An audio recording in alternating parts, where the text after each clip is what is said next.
Hi guys, ఇందాకంతా మాట్లాడింది అబద్ధం. పిడుగులు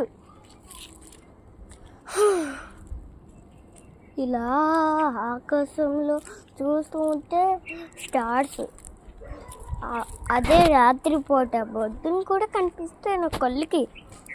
కానీ అలా చదువుకున్న వాళ్ళకి లైక్స్ పెరుగుతూ ఉంటాయి. అలా కొంత ఇలా చూస్తూ ఉంటాడు స్కూల్కి వెళ్ళినప్పుడు. కానీ ఇలా వర్షంలో ఆడుకుంటాడు. దానికి ఏమొద్దంటే జ్వరం వద్దు. ఇంజక్షన్ చేయించుకుంటే వాళ్ళకి నొప్పి వస్తుంది కదా చిన్నపిల్లలకి. మరి ఏం చేయమంటాడు? అలా వర్షం పడుతూ ఉంటాడు. ఇలా ఆగిపోద్ది. అదేంటి కారణం? దయ్యాలు వచ్చినాయి కారణం. దయ్యాలు వస్తున్నాయని అర్థమే కదా.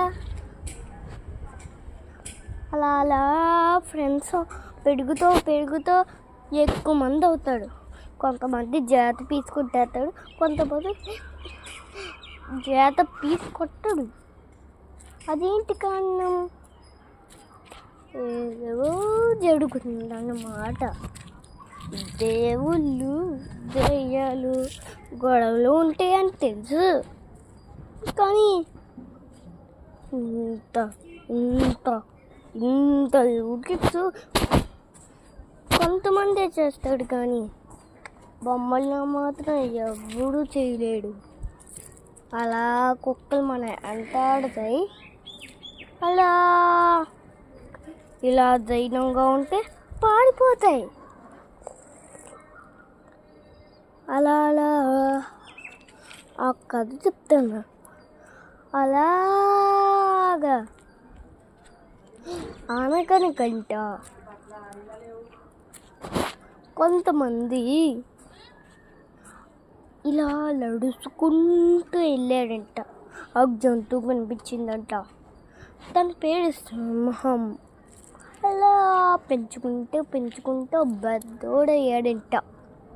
సెకండ్ తన్ని అడవిలో పెంచుకున్నాడు కంట. అడవే పోయింది. ఇంట్లోనే పెంచుకుంటూ పెద్దోడయ్యాడంట. చిన్న స్టోరీ అది అయిపోయింది. ఎంత రోజుల తర్వాత ఇదే కొత్త స్టోరీ. బాయ్.